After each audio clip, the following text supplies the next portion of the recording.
is our very first Burn bike class. Before the pandemic, I was teaching tons of cycle classes and I loved it. Dark rooms, interesting, bass-oriented playlists, the beat, the rhythm, and our heart rates would come up, they'd come down, they'd be steady, they'd explode. I felt cardiovascularly very strong. And then the pandemic came and I didn't have this Facebook marketplace cycle bike at the time. So I was just doing mostly boot camp-ish, high intensity interval training outside. But then I thought, hey, there are people with bikes in their homes. Perhaps I could join that club. So I bought this bike online. It's not particularly expensive. It fits me okay, not as well as the bikes at the gym, in part because it's less expensive. But it counts my cadence, or my RPMs. It fits me fairly well. It's got really nice adjustment, so I can really crank it up and work hard, or I can lighten it up. However, it doesn't tell me where I'm at, so it's hard for me to measure how much I'm increasing or how much improvement I've made over time. But, can't have it all. If you have a bike in your home and you're either not using it as much as you'd like or you're fairly new to it, here are some alignment suggestions. When you're on your bike, you want your knee at the farthest down position to be extended almost all the way with a slight bend at the knee. This is so you can get all the power out of that push in your quadricep and equally to pull out of the hamstring to bring the pedal up.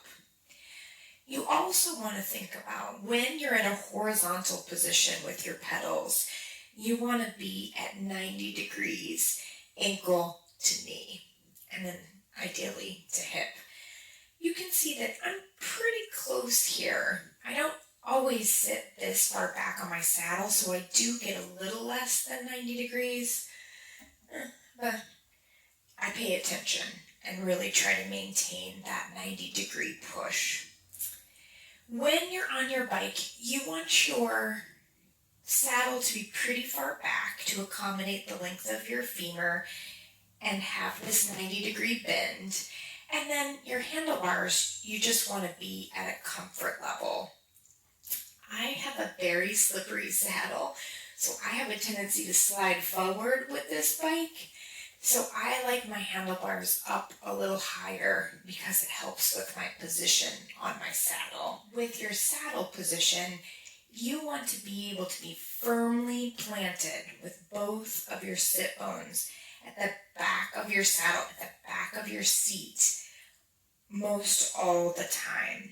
This allows you to know where to push off from when you're standing and where to aim for when you're squatting back.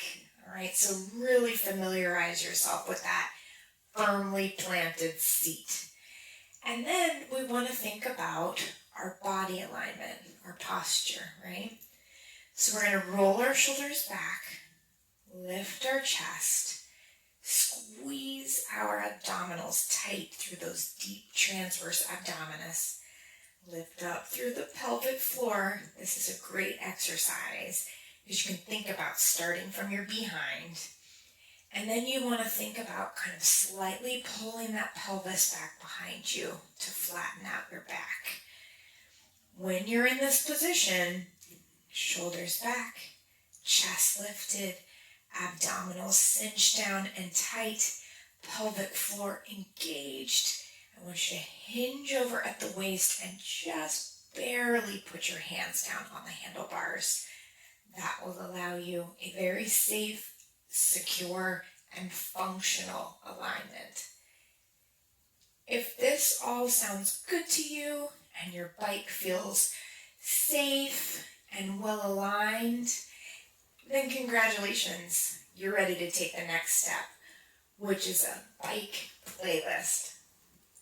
It's one of my first, so it's got a great range of cadence, which is speed, and strength, which is climbing, and it's got a few jumps in there.